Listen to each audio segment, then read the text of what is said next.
Alice in Wonderland by Lewis Carroll, Chapter 11.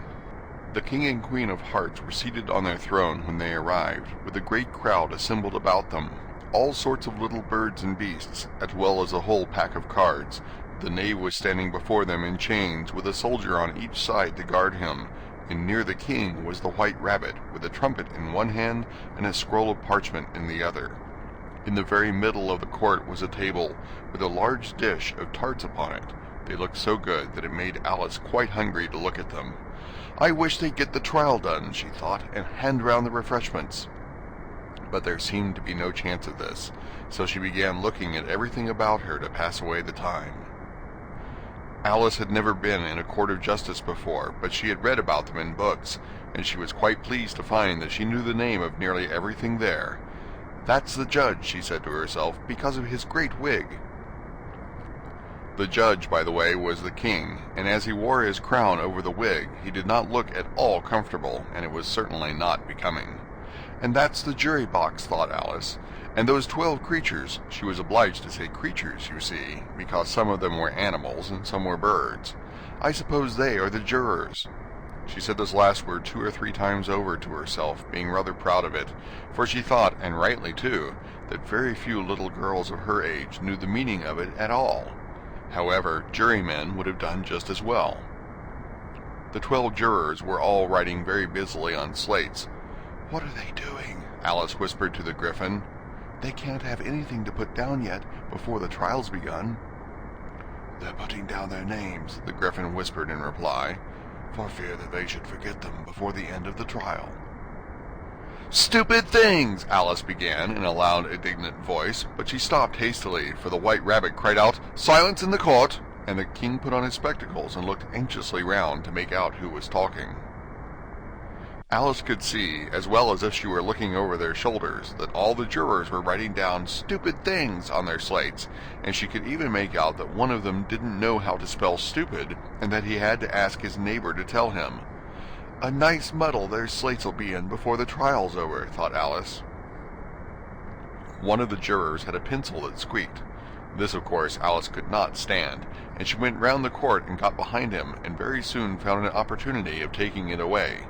She did it so quickly that the poor little juror, it was Bill the lizard, could not make out at all what had become of it, so, after hunting all about for it, he was obliged to write with one finger for the rest of the day, and this was of very little use, as it left no mark on the slate. "Harold, read the accusation," said the king. On this the white rabbit blew 3 blasts on the trumpet, and then unrolled the parchment scroll and read as follows. "The Queen of Hearts, she made some tarts, all on a summer day. The Knave of Hearts, he stole those tarts, and took them quite away." "Consider your verdict," the king said to the jury. "Not yet, not yet," the rabbit hastily interrupted. "There's a great deal to come before that." "Call the first witness," said the king, and the white rabbit blew 3 blasts on the trumpet and called out, "First witness." The first witness was the Hatter. He came in with a teacup in one hand and a piece of bread and butter in the other. "I beg pardon, your majesty," he began, "for bringing these in, but I hadn't quite finished my tea when I was sent for." "You ought to have finished," said the king. "When did you begin?" The Hatter looked at the March Hare, who had followed him into the court, arm in arm with the Dormouse. 14th of March, I think it was," he said. 15th, said the March Hare. 16th, added the Dormouse.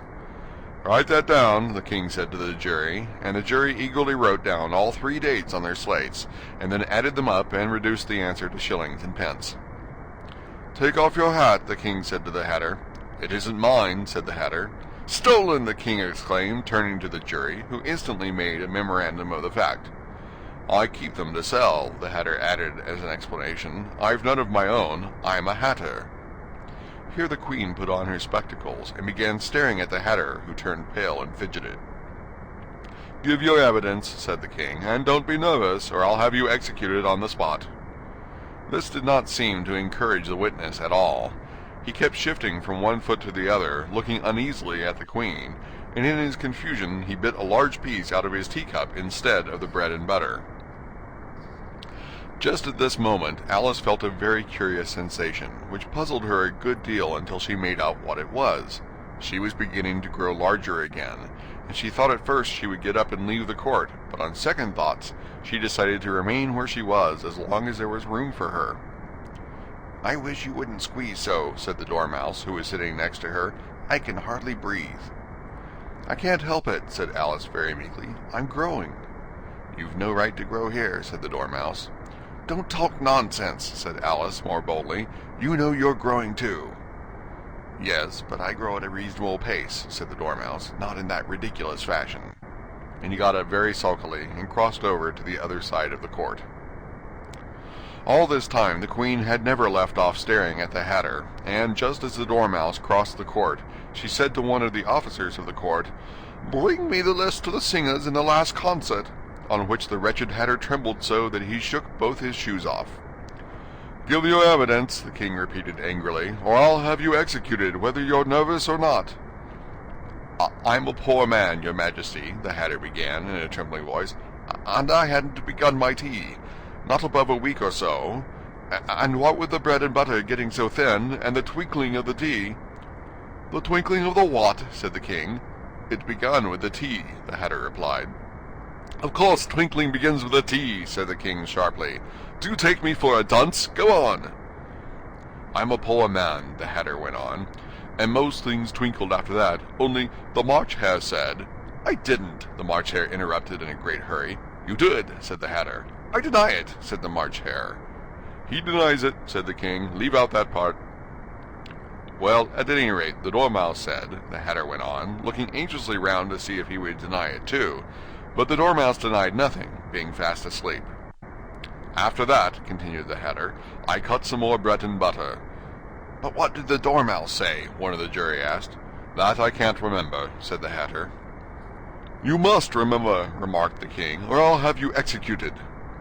The miserable Hatter dropped his teacup and bread and butter and went down on one knee. "I'm a poor man, your Majesty," he began. "You're a very poor speaker," said the King. Here one of the guinea pigs cheered, and was immediately suppressed by the officers of the court. As that is rather a hard word, I will just explain to you how it was done. They had a large canvas bag, which tied up at the mouth with strings. Into this they slipped the guinea pig head first, and then sat upon it. "I'm glad I've seen that done," thought Alice. "I've so often read in the newspapers at the end of trials there was some attempts at applause which was immediately suppressed by the officers of the court, and I never understood what it meant till now." "If that's all you know about it, you may stand down," continued the King. "I can't go no lower," said the Hatter. "I'm on the floor as it is." "Then you may sit down," the King replied. Here the other guinea pig cheered, and was suppressed. "Come, that finished the guinea pigs," thought Alice. "Now we shall get on better." "I'd rather finish my tea," said the Hatter, with an anxious look at the Queen, who was reading the list of singers. "You may go," said the King, and the Hatter hurriedly left the court without even waiting to put his shoes on. "And just take his head off outside," the Queen added to one of the officers, but the Hatter was out of sight before the officer could get to the door. "Call the next witness," said the King. The next witness was the Duchess's cook. She carried the pepper box in her hand, and Alice guessed who it was, even before she got into the court, by the way the people near the door began sneezing all at once. "Give your evidence," said the King. "Shan't," said the cook. The King looked anxiously at the White Rabbit, who said in a low voice, "Your Majesty must cross-examine this witness." "Well, if I must, I must," the King said, with a melancholy air, and after folding his arms and frowning at the cook till his eyes were nearly out of sight, he said in a deep voice, "What are tarts made of?" "Pepper, mostly," said the cook. "Treacle," said a sleepy voice behind her. "Call that Dormouse!" the Queen shrieked out. "Behead that Dormouse! Turn that Dormouse out of court! Suppress him! Pinch him! Off with his whiskers!" For some minutes the whole court was in confusion, getting the Dormouse turned out, and by the time they had settled down again, the cook had disappeared. "Never mind," said the King, with an air of great relief. "Call the next witness," and he added in an undertone to the Queen, "Really, my dear, you must cross-examine the next witness. It quite makes my forehead ache." Alice watched the White Rabbit as he fumbled over the list, feeling very curious to see what the next witness would be like. "For they haven't gotten much evidence yet," she said to herself. Imagine her surprise when the White Rabbit read out, at the top of his shrill little voice, the name, "Alice!" End of chapter 11.